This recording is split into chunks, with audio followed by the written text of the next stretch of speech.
Peru's Claudio Puelles is looking to prove that he's no meme stock, and he's finally getting his due. He's going to be taking on the Hangman Dan Hooker, a guy who's no stranger to a barn burner, and he knows what he needs to do because for Hooker, he was on a heater.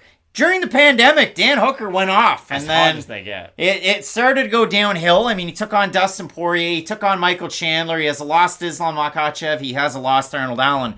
Last time I checked, those guys are pretty fucking good. Yeah. Like, Makhachev's the champ. Arnold Allen looks like the next great thing at 145 pounds. And if you look at it for Dan Hooker and his win sandwiched between two losses, he takes on Nasrat Haqparast in a fight that had a lot of extenuating circumstances. And Dan Hooker went, I'm a wrestler now, not a striker. And he looked really, really good in that fight. Now, if Hooker does that against Claudio Puelles, his leg's going home to Kill Cliff FC in Southern Florida. But for Claudio Puelles, I feel like Fight Night Picks has been hip to this guy since he's made his return to the UFC. He beat Dawlism, Marcos Mariano, the Anderson Silva protege, who came into the UFC at 6-4 and left at 6-6. He looked amazing in that fight. He outstruck him pillar to post. It wasn't a close fight. It wasn't a fair matchup. But then he took years away, and he fought Jordan Levitt. And in that fight, it was a battle of guys who don't strike very often but go for high crotch single legs. And Claudio won out in the wrestling exchanges. So his next time out, he takes on the boxer Chris Gritzmacher, wins that one. His last time out, he takes on the veteran, Clay Guida. Guida, I said this in the preview. Guida's best to box. He shouldn't go for takedowns. Guida goes for takedown. Gets out grappled, but it's not that he got out grappled. Claudio went from a full-on triangle to then armbar to then grabbing the leg, reaching under, and getting a knee bar in one of the slickest submission attempts I've ever seen. Puelles looked amazing. Matt, I think Puelles, again, like I said, he's finally getting his due. People know him. And this is on the main card of UFC 281. It's a battle for, is Dan Hooker still relevant? Is Claudio Puelles that next? Because Puelles was somewhere between 19 and 20 years of age when he appeared on The Ultimate Fighter Latin America Season 3. He got a win over Marcelo Rojo. He ended up in the finale. He ends up losing to Martin Bravo. But still, such a young prospect. Now he's finally made the move. Out of Peru, his father was his teacher. He was a Lucha Libre king. You scoffed at Lucha Libre at one point. I think you're a believer right now. It's not like, okay, who's won a UFC title with Lucha Libre? I mean, I've mentioned so many Lucha Libre things on this channel. I know, and I'm just asking.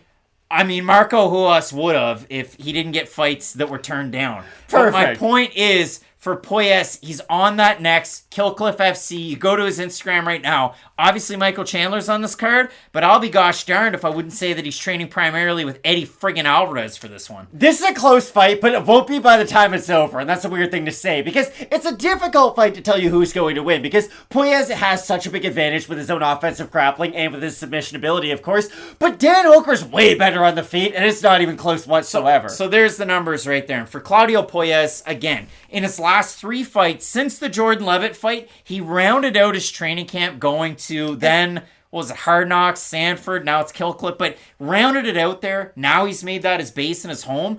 We've seen the good body kick. We've seen the good leg kick. Puelles, we haven't seen much out of the boxing. Hopefully with Eddie Alvarez kind of figuring things out with his hands, but this might not be the matchup. 6 months is not enough. Hands. Exactly. Like, those advancements are good and they will help him in the long run, but this is the fight that we want you to show off that, oh, you're a kickboxer now and you're Bangkok ready. The thing is, though, for Dan Hooker, he has gone for a lot of takedowns throughout his UFC tenure, and that's something that does get lost in the shuffle. Now, traditionally, it's after he kind of gets fatigued on the feet when he throws a lot of volume. The fight hasn't been finished one way or another, so he goes for a lot of offensive takedowns. I don't think we're going to see that in this matchup because Claudio is that dangerous off of his back and with his own attacks, but I just think Dan Hooker has such a big advantage with his striking. But I'm going to go back to what plagued Roy Jones Jr. the second half of his career when he wasn't good at all after 2003.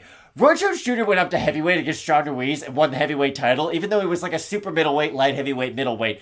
The weight change completely screwed him up, though, when he moved up in weight and then moved back down. He didn't lose weight the right way, and it just sort of took away that speed that he had. For Dan Hooker, I had a big issue with him moving down to 145 his last time out against Arnold Allen. I thought it was a bad move. I thought, hey, you moved up to 155 for a reason.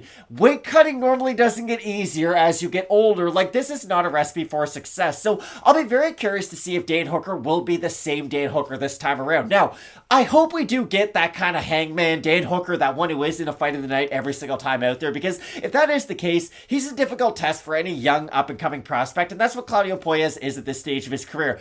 I just worry that Dan Hooker has taken so much damage throughout his career that he's going to be a little bit worried about the striking of Claudio Puelles, even though I don't believe it's that big of a threat. I could see him just being a little bit overly cautious with some of the striking, and I think that's an area that could open up a takedown for Puelles. Folks, you might think this is silly, but Dan Hooker, let's go back to a premier fight that went premierly wrong. The fight against Edson Barboza, and he struggled against the body attacks in that fight.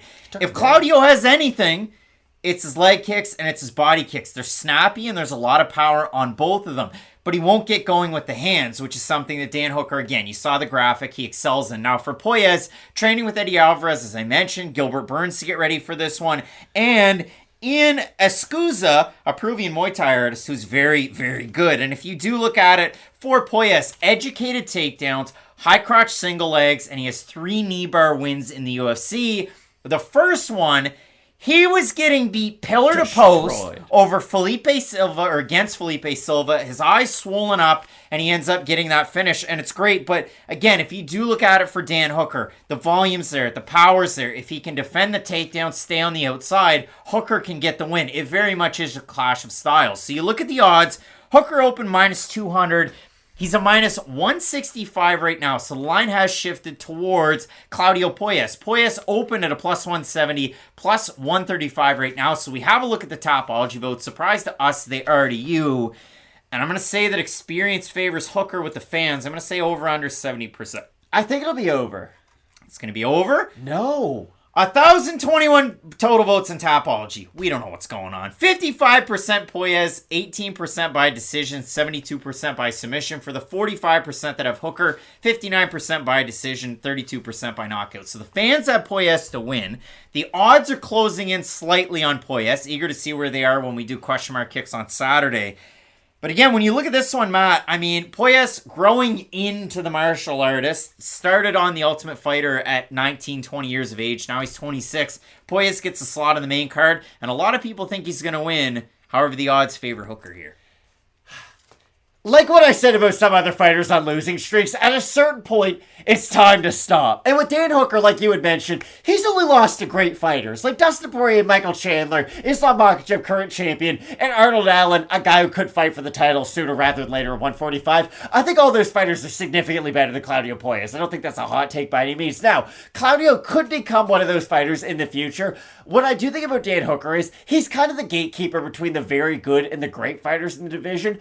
I don't think Claudio Puelles is good enough to reach that level just yet. If we rematch this fight 2 years down the road, maybe he will reach that level, because you're right. He has shown the improvements, and that's a great thing to see from a guy who definitely is a specialist in one area. If you just keep on growing with the rest of your game, eventually you will get there. So for Puelles, I feel like I have been high on him throughout his UFC tenure, but I do like Dan Hooker in this matchup. And it is a tough one with Hooker flip-flopping between the divisions. He's also still ranked. It's kind of an oddball one just considering the circumstances, but he has lost to very good fighters, and some of them quite quickly. I have Dan Hooker in the matchup due to the striking advantages, and that's what I think is going to win out here. For Puelles, he will walk you down, he will throw those thunderous kicks, and he doesn't really leave himself open to getting hit after he throws the kick. He doesn't have a big wind-up reset. He is very snappy with it, but when he walks guys down, he has a nice stance, but he doesn't throw anything up here, and he is susceptible to getting hit. So for those reasons, I like Dan Hooker. Would I be surprised if Puelles takes another leg and throws it up like the Christmas Story, turns it into a lamp, and has it at his house or apartment in southern Florida? No. So let us know down below in the comment section who you have. Both of us going with Dan Hooker to get the win. It's a great fight. Another great one in this division on this main card. Poirier versus Chandler. You're not going to want to miss it. Keep it locked in with Fight Night Picks. We always say, let's get into it.